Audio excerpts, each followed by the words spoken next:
Muy buenas tardes, mis queridos hermanos. Bienvenidos a la iglesia. Hoy es el día miércoles y estamos haciendo el estudio del libro de Efesios. El libro de Efesios, estamos en Efesios 2:15. Le damos las gracias a Dios pues, por permitirnos venir a este lugar para poder atesorar la palabra de Dios, que es... ¿Perdón? Hoy es 7. Ah, bueno, es el día 7, me acaban de mencionar. Sí, que hoy es el día 7, no es el día 8. O sea que tengo la fecha mala. Sí, es 7. Sí. Bueno, de todas maneras, le damos las gracias a Dios porque nos ha permitido llegar aquí el día de hoy. Ha provisto, pues, esa provisión divina de la gracia logística para todos nosotros, para poder venir y atesorar su poderosa palabra en nuestros corazones. Ahora, vayamos al trono de la gracia para hacer uso de primera de Juan 1:9, para hacer la confesión de nuestros pecados si es necesario, y después de eso, pues, iniciamos nuestra clase.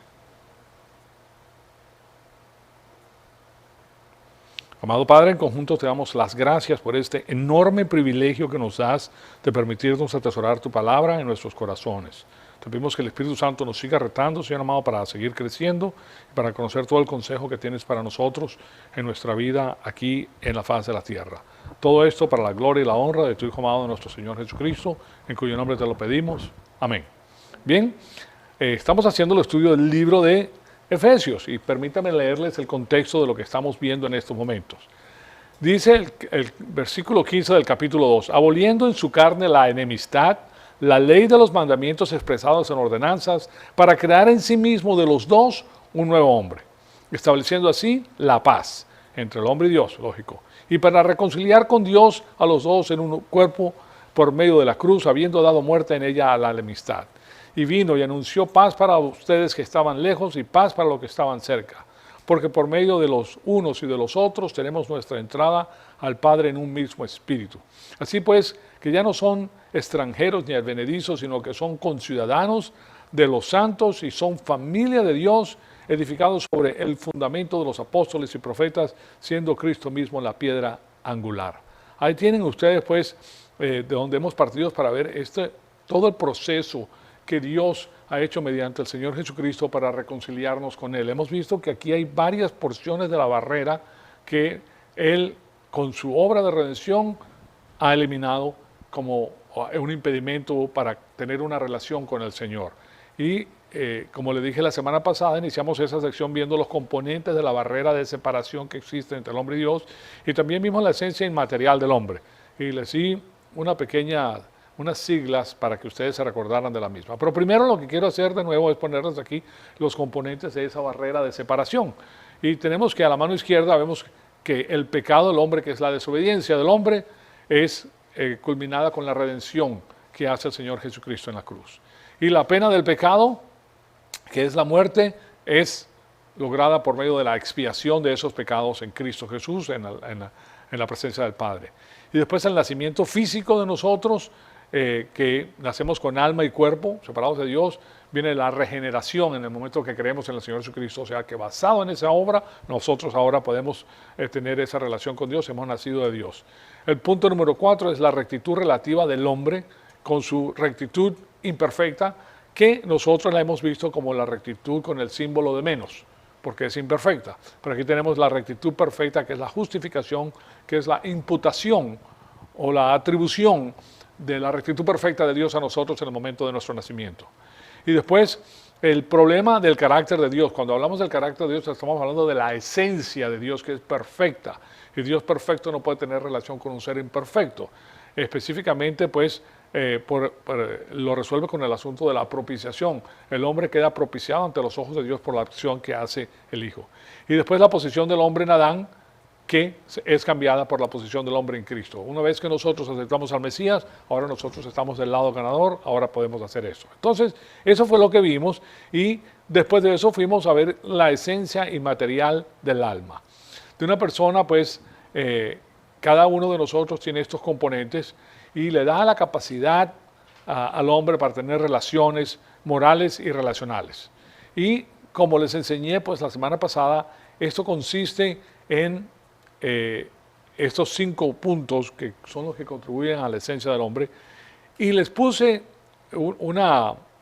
una conmemoración, ¿no? ¿Cómo se dice pues el uso de, de estas siglas? Que es un dispositivo que pueden utilizar para mover la memoria. Y lo cambiamos y le pusimos el nombre de 5 países suramericanos. Y es Colombia, México, Venezuela, Ecuador y Cuba. Y eso tiene que ver entonces cuando nosotros, porque si no nos recordamos de lo que es la primera parte, que es la conciencia de sí mismo, que es el conocimiento de nuestra propia existencia. Después, la mentalidad, que es nuestra habilidad de pensar. El número 3 es el libre albedrío o volición, es nuestra habilidad para pensar y decidir qué vamos a hacer. Y después tenemos la emoción, que es nuestra capacidad de responder. Y finalmente la conciencia, que es donde se encuentran las normas y los principios del ser humano. Ahí es donde se genera pues el conocimiento de Dios a través de la palabra de Dios. Entonces, ahora veamos el cuarto componente entonces de la barrera de separación entre el hombre y Dios.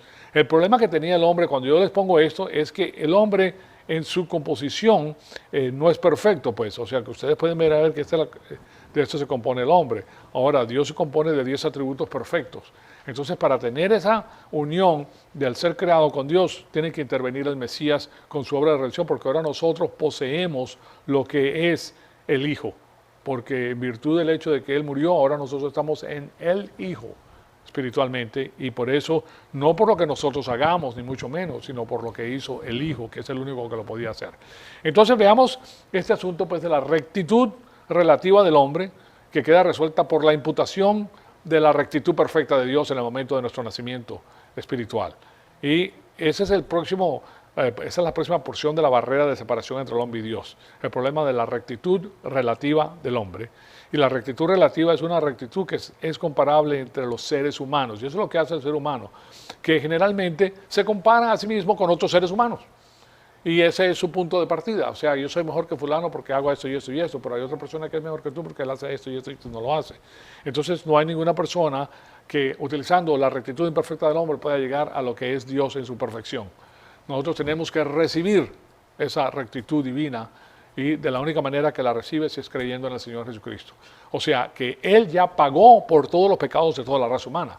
Pero para tener la vida eterna con el Señor tienes que recibir la rectitud divina. Y solamente la recibes por medio de la fe en la obra que hizo el Señor Jesucristo en la cruz. ¿Se dan cuenta? No es porque por tus pecados te vas a condenar, porque ya están pagados. El asunto es que no puedes tener la relación con Dios con tu rectitud imperfecta. Entonces, el asunto es que cuando nosotros comparamos este sistema de clarificación moral con las normas de Dios, tenemos un resultado completamente diferente. La persona buena tiene cualidades nobles, pero aún así comete pecados, desobedece a Dios. Nosotros podemos ser muy buenas personas, especialmente cuando nos sentimos fuertes o cuando nuestra área de debilidad está separada de nosotros porque acabamos de satisfacer su necesidad. Es lo mismo que el hambre. Tienes un hambre tremendo, comes y se te quitó el hambre por un rato. Ya no tienes que pensar en la comida más. Bueno, lo mismo pasa con la naturaleza pecaminosa. Nosotros nos sentimos muy fuertes porque, pues, suponte, pues acabas de terminar de hacer uso de tu naturaleza pecaminosa para desobedecer a Dios. Pero tarde o temprano se llena la represa y vuelves y desobedeces a Dios. O sea que nosotros somos imperfectos y no nos podemos presentar ante Dios pretendiendo que Él nos acepte a nosotros con nuestra propia justicia, nuestra propia rectitud. Entonces, no se puede comparar la rectitud del hombre favorablemente con la rectitud perfecta de Dios, porque es una rectitud perfecta y absoluta.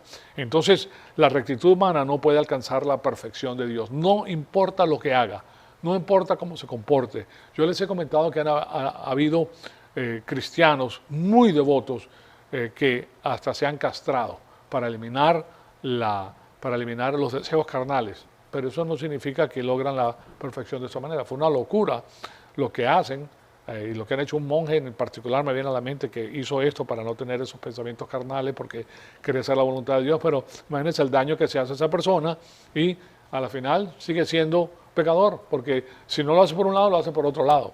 Entonces ya la persona, en vez de tener esos deseos carnales, ahora se cree que es mejor que las demás personas porque no peca.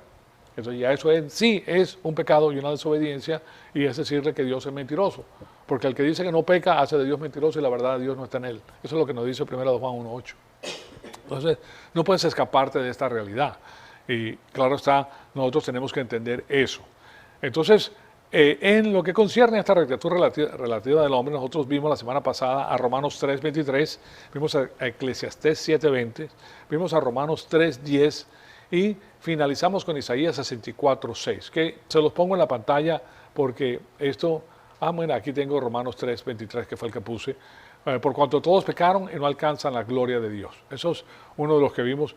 Y Isaías 64 habla de que el hombre es irremisiblemente pecaminoso y las obras buenas del hombre son como trapos de inmundicia ante los ojos de Dios. Isaías 64:6. Entonces, eso tenemos que tenerlo en mente para no incurrir en el error y pensar que nosotros vamos a hacer las cosas, que Dios nos tiene que aceptar a nosotros por lo buenos que somos y que, bueno, Dios no puede vivir sin nosotros. Y eso es completamente erróneo. Nosotros somos lo que no podemos vivir sin Dios, que Dios es perfecto y nosotros necesitamos de nuestro Creador. Entonces, lo que les quiero decir es que existen muchas clases de incrédulos en el mundo. Generalmente hablando, estos incrédulos entran en dos categorías. Los puedes poner en dos diferentes categorías. La categoría del incrédulo religioso, moral, recto en sus propios ojos, como Nicodimo, o el inmoral. O sea que eso es ahí tenemos, son como dos polos opuestos, que uno va para la lascivia y la otra va para el legalismo. Ahora, tal persona puede ser muy bondadosa, tiene compasión, es atenta y contribuye a las causas dignas. Desafortunadamente, esa persona puede depender de su rectitud relativa para agradar a Dios y para ganarse el boleto al cielo, pero eso no va a ocurrir. Ese individuo puede pensar que no necesita al Mesías, no necesita al Señor Jesucristo como sustituto por sus pecados, porque él cree que es una buena persona, que Dios lo tiene que admitir. Es más, él ve alrededor de él y ve las personas que están cayendo como moscas y él mantiene su posición fuerte y dice, no, yo estoy siguiendo lo que tengo que seguir y por eso no caigo en el error.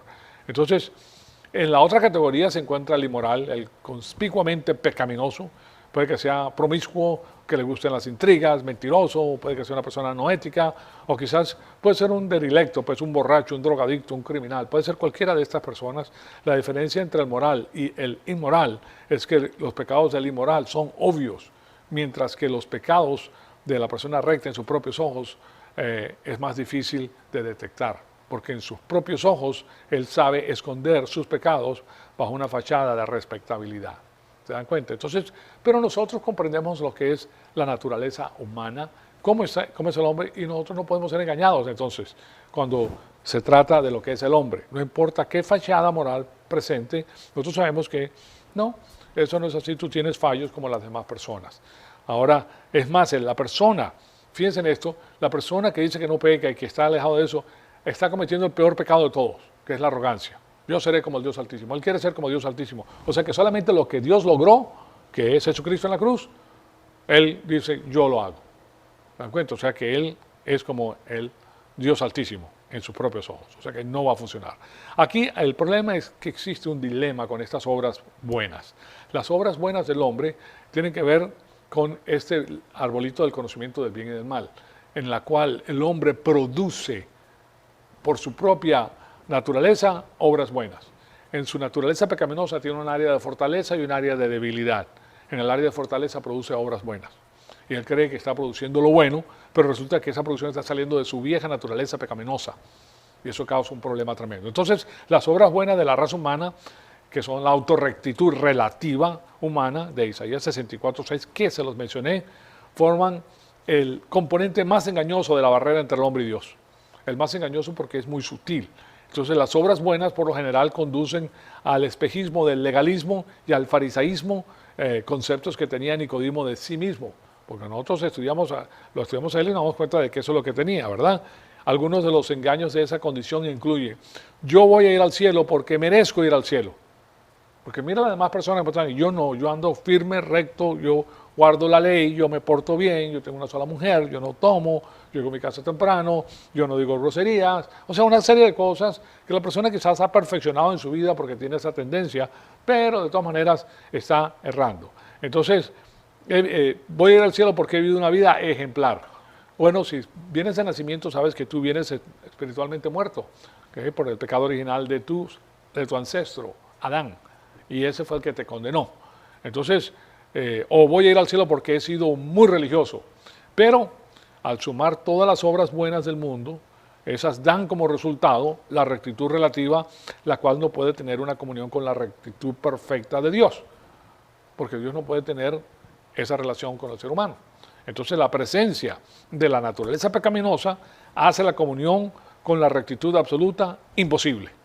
No puede hacerse. Y ese es el problema que tiene el hombre. Entonces la presencia de la naturaleza pecaminosa hace la comunión con Dios, que es la rectitud absoluta, imposible. Entender esto es fabuloso. ¿Por qué? Porque lo primero que hace es que de tus propios ojos te quita la máscara para que te veas en el espejo por lo que verdaderamente eres. ¿Sí se dan cuenta? Y de la manera que tú puedes bajar a una persona que es religiosa y que se dice ser mejor que las demás es pasando por la ley mosaica. Tú lo pasas por los 10 mandamientos y hierra. Porque la ley mosaica le tapa la boca a todas las personas, porque tiene las normas y principios perfectos de Dios, y el hombre es imperfecto de naturaleza.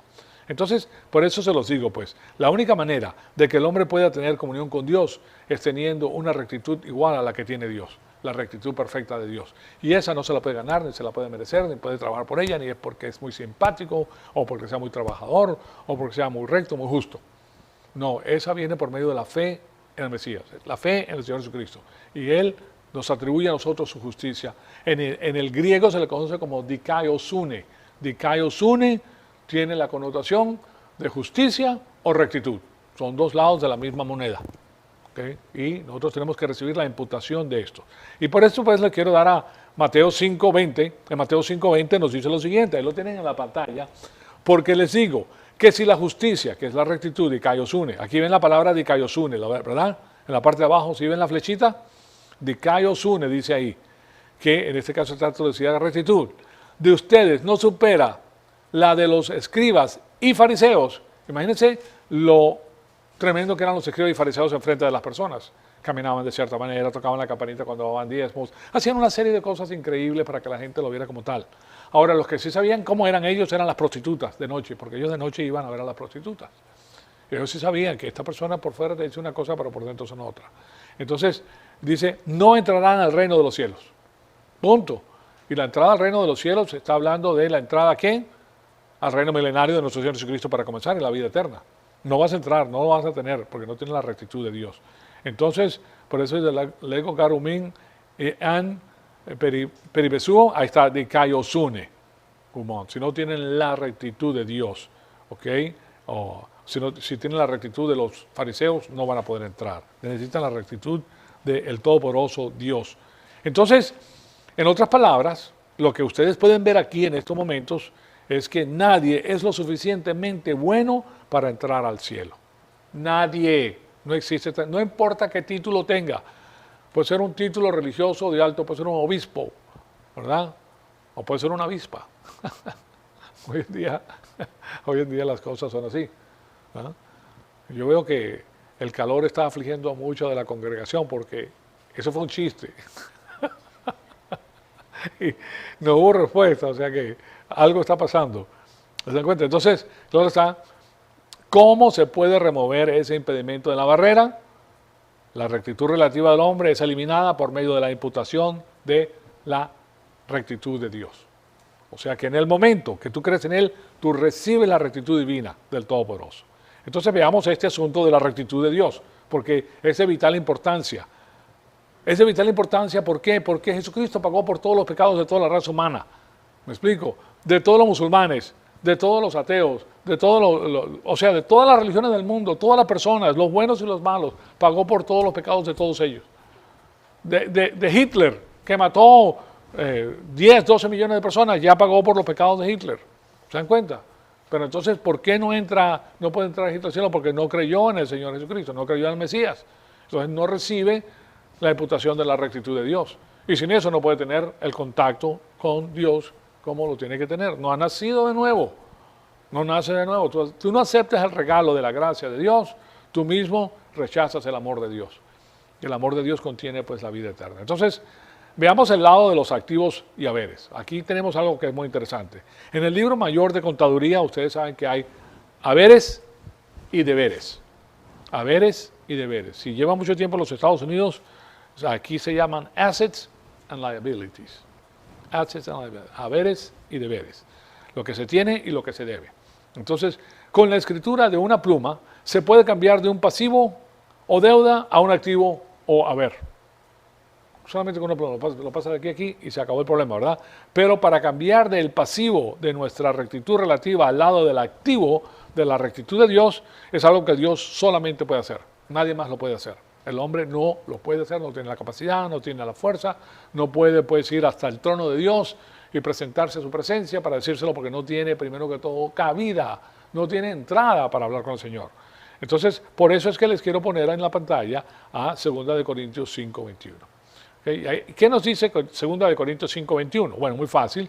Al que no conoció pecado, Jesucristo, el Mesías, al que no conoció pecado, le hizo Dios Padre, ¿verdad? En 2 Corintios, Dios Padre, pecado por nosotros, para que fuéramos hechos justicia de Dios en él. Esa justicia sí que os une, de nuevo. La justicia de Dios, que fuéramos hechos la rectitud de Dios en él. ¿Quién es él? En Jesucristo, en el Mesías. Entonces, recuérdense, el único sacrificio que le interesa a Dios Padre es el de su Cordero, de su Mesías. El único, porque es el único que hizo toda la voluntad de Dios. Él nunca pecó, él fue el Cordero perfecto de Dios. Y nosotros entramos a través del Cordero perfecto de Dios, no a través de nosotros. Entonces, siendo nosotros también ovejas, que eso es lo que nos llama a nosotros. Entonces, cuando Jesucristo colgó en la cruz, Dios imputó todos los pecados de la raza humana en él, y ese pago por el pecado removió el primer ladrillo de la barrera, el primer impedimento de la barrera. Y después de eso, pues, Dios aceptó a Cristo como sustituto por nuestros pecados, porque él no tenía pecado. O sea que por eso era el único que calificaba para ser nuestro sustituto, y él cargó entonces en su propio cuerpo, en la cruz, todos los pecados de todos nosotros aquí en este cuarto y de todo el mundo entero, de todas las edades, desde Adán hasta el último hombre que va a vivir en la faz de la tierra. Entonces, eso es lo que tenemos a través de él. Los pecados pasados, presentes y futuros de toda la raza humana. Solamente él lo puede hacer, él es el epicentro de la historia humana, es el epicentro de la creación, él es el epicentro y es a través de él y por medio de él y para él que fueron hechas todas las cosas. O sea que ahí tienen ustedes, esto es una clase maravillosa en lo que concierne pues a las filosofías, porque la filosofía la puedes tú destilar llegando al meollo, que todo fue hecho por medio de él y para él y por él, Jesucristo. Antes de que existiera pues el tiempo y el espacio y la materia y todo lo que concierne pues a las cosas que nosotros creemos y entendemos como seres humanos, ya él, Jesucristo, existía. No encarnado en la carne, pero como Dios. Entonces eso es lo que tenemos. Entonces por eso les pongo de nuevo a 1 Timoteo 4:10, que nos dice: porque por eso trabajamos y nos esforzamos, porque hemos puesto nuestra esperanza en el Dios vivo, que es el Salvador de todos los hombres, especialmente de los creyentes. Fíjense que la atribución a Jesucristo es de Dios vivo. Y después tenemos en el próximo versículo a 1 de Pedro 2:4. Dice: él mismo llevó nuestros pecados en su cuerpo sobre la cruz, a fin de que muramos al pecado. Nosotros morimos al pecado. Cuando creemos en él somos sepultados con Cristo. Cuando somos sepultados con Cristo, morimos a la ley. ¿Oyeron eso? Ya nosotros no estamos bajo la ley porque nosotros morimos con Cristo y Cristo culmó la ley. Muy importante la diferencia. Es más, la misma ley dice que si una mujer estando casada, separada de su marido, se casa con otro hombre, ha cometido adulterio. Pero, miren, lo que pasa es que esto no lo dicen en las iglesias, pero yo sí se los voy a decir. En el hebreo existen dos palabras. Una es de separación, las dos están traducidas de la misma manera en los diferentes ¿cómo se llama? Biblias. Pero hay una que es separación y la otra es carta de divorcio. Hay carta de divorcio y si la mujer recibe carta de divorcio se puede casar. No está cometiendo adulterio. ¿Okay? Ahora, si la mujer está separada sin divorciarse, tiene que tener la carta del marido firmando y esta no es mi mujer. ¿Se dan cuenta? Pero lo que pasa es que es lo que pasa pues también en la iglesia bautista, que por el celo que tienen para que la persona no peque, como si de alguna manera ellos pudieran prevenir que una persona pecara, dice que no se puede tomar alcohol. No puedes tomar alcohol. Y eso no lo dice la Biblia. Pero ese es el hecho, ese celo de querer que las personas no pequen, eso es lo que digo. Bueno, lo mismo pasa con el matrimonio. Si la persona tiene carta de divorcio y la mujer tiene carta de divorcio, se puede volver a casar. ¿Okay? Así de simple. Pero si es separada, no se puede volver a casar, porque comete adulterio. Eso es lo que dice la Biblia. Ahora, si el marido muere, esa mujer está libre para casarse. Ya no está bajo la ley, porque la ley exige que si la mujer está casada, no se puede casar con otra persona. ¿Se dan cuenta? Pero si se muere, ya ese marido de ella murió para la ley y ya no está atada según la ley con él, porque él no está aquí, él no está en la tierra de los vivientes. ¿Se dan cuenta? Entonces, de la misma manera, nosotros morimos en Cristo. Y hay una analogía de la iglesia como la novia y Jesucristo como el marido. ¿Okay? Entonces, nosotros en Cristo tenemos esa vida eterna debido a que nosotros ya hemos muerto también para la ley y vivimos para la justicia. Ahora, eso no significa que los preceptos que existen en la ley no sean buenos. Son buenísimos, pero resulta que esos principios se llevaban a cabo en un área geográfica llamada Israel y habían sido puestos para que la nación tuviera éxito. La ley mosaica fue diseñada para que la nación tuviera éxito. Ahora, si nosotros como nación nos apegamos a la ley mosaica, esta nación va a tener éxito. Pero ustedes están viendo los ataques específicos a las 4 instituciones divinas. Con el libre albedrío, las drogas. Las drogas han destruido personas a la derecha y a la izquierda. ¿Okay? Y el alcoholismo también hace lo mismo. El matrimonio, ya el matrimonio es algo pasé. Ya aquí cada quien hace lo que quiera, tiene 35 diferentes géneros, según ellos, y hacen lo que le da la gana. Eso destruye la fundación del país, la familia, que es tan importante, padre, madre e hijos, muy importante, y finalmente el nacionalismo. El nacionalismo es lo que mantiene la institución divina vigente. Pero, claro está, las personas pues se descarrilan, no conocen la palabra de Dios y comienzan a aceptar ese tipo de vida alterna de lo que Dios ha hecho, que es lo más importante, pues. Pero, ¿cómo es que nosotros tenemos la justicia de Dios? A través de la fe en el Señor Jesucristo. Esa es la única manera que se puede obtener y esa es la única manera que puedes tener vida eterna. Bien, entonces aquí nos damos cuenta de que nuestros pecados fueron cargados a Cristo, no a nosotros. ¿Oyeron eso? Eso es muy importante también porque esto nos separa de lo que es la religión. ¿Qué nos separa a nosotros de la religión? Bueno, esto es parte de lo que nos separa a nosotros de la religión. ¿Y qué es? Que nuestros pecados personales no fueron cargados a nosotros. Todos. Nosotros conocemos lo que hicimos. ¿Okay? Quizás nos quedamos atónitos de que vamos a cometer pecados que no pensamos nunca en nuestra vida que íbamos a cometer. Pero los vas a cometer. Esos también fueron pagados ya por el Señor. ¿Se dan cuenta? Entonces, no son nuestros pecados porque no son cargados a nosotros mismos, pero hasta que aceptemos el sacrificio solo por la fe y solo por la fe en el Mesías, en Cristo, pues nosotros retenemos nuestra propia rectitud relativa y con esa funcionamos y con esa nos hundimos. ¿Okay? ¿Por qué? Porque nosotros no podemos tener relación con Dios con nuestra rectitud relativa. Entonces, por eso es que Efesios 2:8 nos dice a nosotros, porque por gracia han sido salvados por medio de la fe, y esto no es de ustedes, sino es un don de Dios, no por obras para que nadie se gloríe. Nadie se puede glorificar ante los ojos de Dios por sus propias obras, por su propia manera de comportarse. Nada de eso sirve, señoras y señores. De nuevo, eso elimina todo lo que tiene que ver con la religión, con los golpes de pecho, que tienes que hacer esto, que tienes que hablarle a 20 personas al día. O sea, todas esas cosas. Hay una serie de religiones que ponen al hombre a trabajar de una manera increíble para que esa persona pues rinda y tenga... pues a ellos les sirve porque eso adelantan su agenda. ¿Se dan cuenta? Pero no es así. Nosotros estamos en el lado pasivo de la deuda de ese libro mayor debido a que nuestra rectitud es inadecuada. Nosotros no tenemos la suficiente rectitud para estar con Dios. Para recibir la rectitud de Dios, nosotros tenemos que creer en el Mesías. Entonces, su rectitud es acreditada a nuestra propia cuenta. ¿Se dan cuenta? En el momento que queremos, inmediatamente, al lado de los activos, tenemos la rectitud de Dios que nadie nos puede quitar. En el momento que Él nos las da, ahí quedó para siempre. Le pertenecemos a Él y se acabó el problema. Ahora, yo quiero ponerles a Romanos 4:5 en la pantalla, y en Romanos 4:5 ustedes van a ver lo siguiente. Dice, mas al que no trabaja, no obra o no trabaja, pero cree en aquel que justifica al impío, al que no ha nacido de nuevo, su fe le cuenta por justicia. O sea, pasa al lado de los activos de ese libro mayor. Ahora, antes tenías un déficit tremendo, carísimo el déficit, pero ahora con la sangre del Cordero se te ha atribuido a ti la rectitud de Dios. Entonces, la rectitud o justicia, que es dikaiosune, de nuevo la palabra que traduce tanto la justicia como la rectitud. ¿Okay? Entonces, muy importante pues que tengamos eso. Aquí tenemos también la palabra griega legizomai, que quiere decir imputar o acreditar.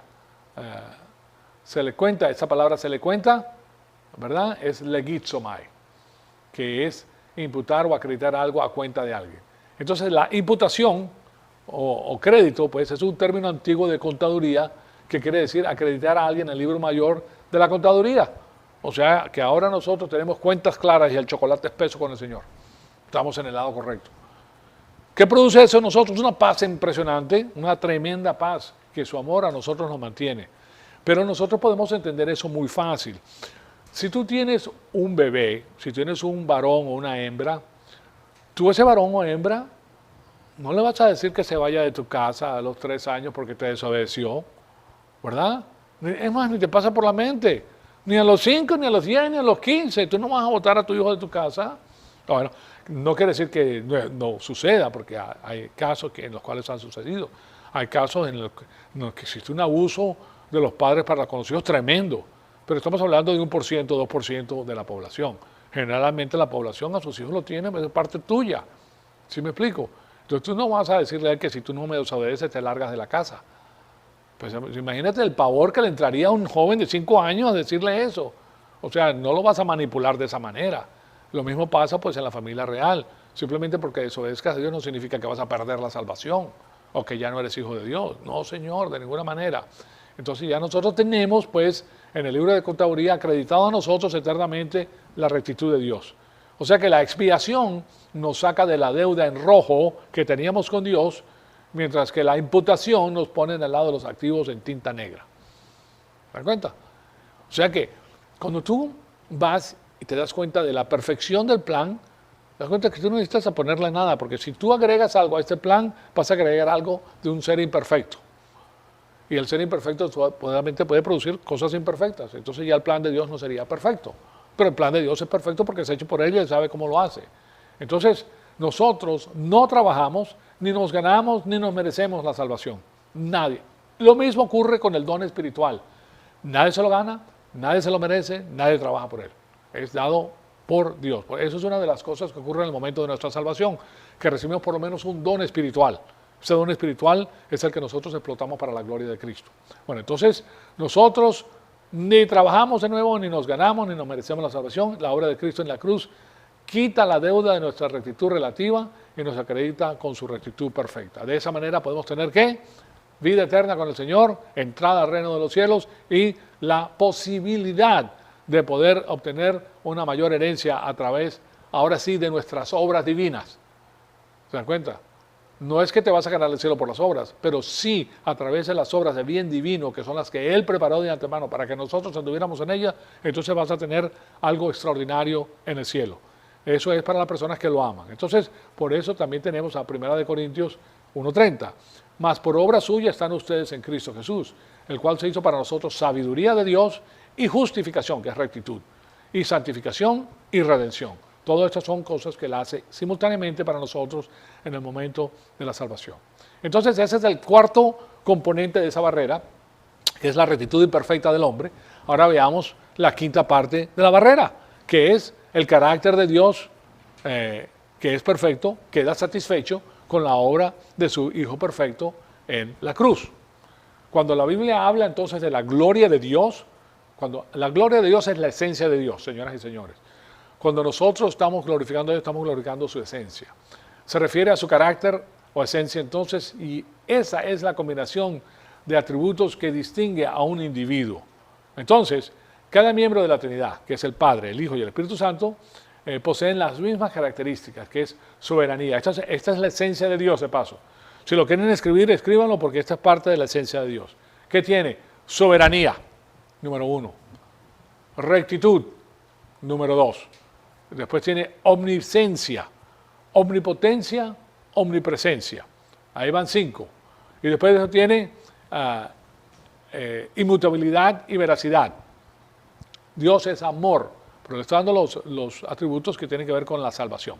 Entonces, todas estas cualidades son absolutas, todas. Dios es absoluto en todo lo que Él es. Y su esencia es perfecta y no se puede comprometer.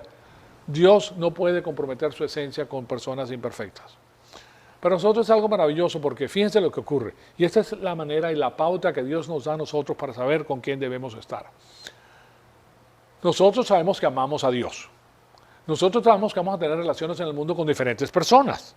¿Okay? Ahora, si las personas con las cuales nosotros tenemos relaciones, ya bien sean íntimas o relaciones de negocios o relaciones de amistades o relaciones en el club o relaciones en los deportes, relaciones en cualquier tipo, si estas personas no aman a tu padre, son enemigos de tu padre. ¿Okay? ¿Sí me explico? Entonces, lo que nosotros hacemos es decimos, ¿sabes qué? A mí no me conviene estar, o sea, no es que vas a descartar a esa persona y la vas a tener como persona no grata y que le vas a hacer el feo a la persona. No, simplemente que tu tiempo no lo vas a utilizar mucho con esas personas. Porque a menos de que le des el evangelio y le repitas el mensaje, si no quieres a Dios, te limpias las sandalias y te vas para otro lado sin despreciar a la persona, sin hacerle un desprecio. Tú no vas a despreciar a nadie porque son hijos de Dios. Simplemente que te das cuenta de que, bueno, ahí no hay nada, pues. Es más, si esa persona no viene a Dios, tú vas a estar en un lugar muy, pero muy diferente al que van a estar ellos cuando regrese el Señor Jesucristo. Pero muy diferente. Y si no creen, ni siquiera van a estar. ¿Se dan cuenta? Entonces, todo eso lo tenemos que ver en mente porque viene de Dios, porque Dios en su perfección no puede tener relación con personas imperfectas que no tienen su propia rectitud. O sea que para nosotros limpia el asunto, pero muy, muy claramente. Entonces, aquí vemos a Romanos 3:23 que dice, por cuanto todos pecaron y no alcanzan la esencia de Dios, la gloria de Dios. Nadie lo alcanza. ¿Se dan cuenta? Nadie puede. Nosotros la recibimos por imputación. No vayas a pensar que eres igual que Dios y que vas a ser como Dios y que vas a pasar por un proceso de... ustedes saben que en la Tierra el día de hoy se presenta este asunto de la evolución como una verdad, pero no lo es, nosotros sabemos que no lo es. Ahora no vayas a pensar que en la espiritualidad también hay una evolución, porque no la hay. Tú no vas a pasar de incrédulo a creyente sin creer en el Señor Jesucristo. ¿Okay? O sea que no es que tu manera de comportarte te va a hacer una metamorfosis que te va a cambiar a una persona que Dios tiene que con la cual tiene que vivir y no puede prescindir de esa persona, porque no es así. O sea, no podemos vivir engañados, es lo que les trato de decir. Nosotros tenemos que tener la realidad de la palabra de Dios. Entonces, un pecado, que es una desobediencia, es un ultraje a la santidad de Dios. La santidad de Dios está compuesta por su rectitud y su justicia, son dos lados de la misma moneda. Entonces, ese ultraje es una ofensa y un insulto a su perfección.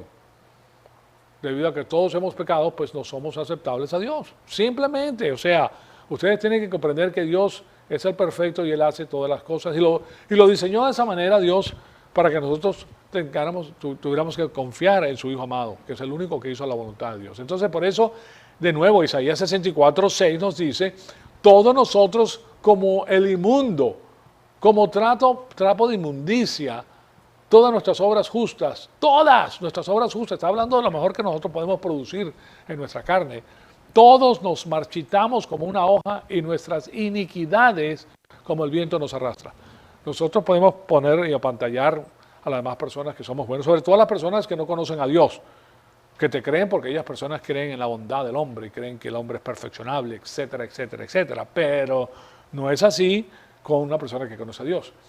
Imagínense la importancia que existe entonces, si ustedes ven eso, entre un juez que conoce la palabra de Dios y un juez que no conoce a Dios. ¿Ah?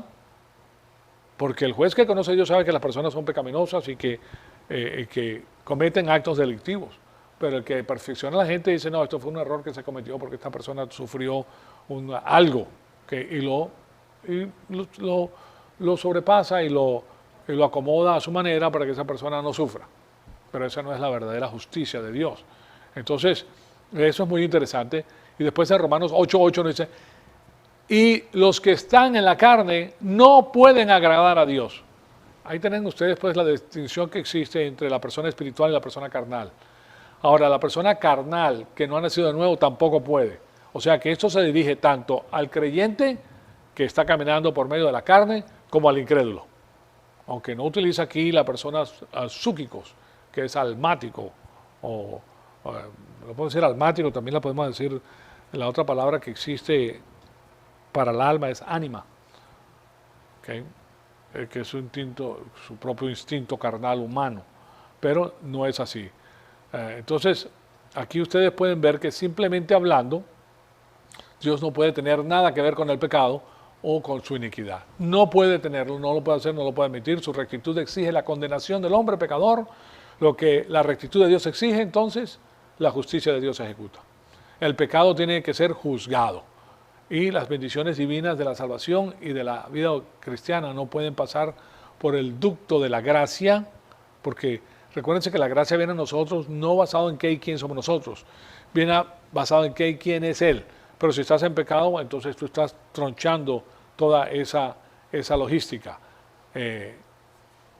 O sea que viene pues por el ducto de la gracia hacia el hombre hasta su rectitud, la rectitud de Dios imputada a nosotros. Es ahí donde vienen las bendiciones. O sea que no es por tu propia rectitud, sino por la rectitud divina que tienes en ti que tú recibes las bendiciones de Dios.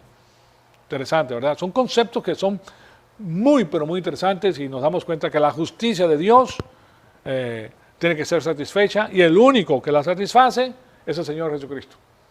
Nada más. Entonces nosotros dependemos del Mesías y sin el Mesías no podemos tener nada, absolutamente nada. En Él vivimos y con Él morimos, básicamente. Y con Él tenemos todas las bendiciones del mundo. Ahí concluimos nuestra clase entonces. Amado Padre, te damos las gracias por este privilegio extraordinario que nos has dado de escuchar tu palabra. Te pedimos que el Espíritu Santo nos siga retando, Señor amado, con esta información que es tan, pero tan importante para entender lo que tú has hecho y cómo has diseñado todo este maravilloso plan, pues no solamente para nuestra vida en particular, sino para toda la raza humana. Te pedimos entonces que todo lo que aprendamos en nosotros sea para la gloria y la honra de tu Hijo amado, nuestro Señor Jesucristo. En su nombre te lo pedimos. Amén.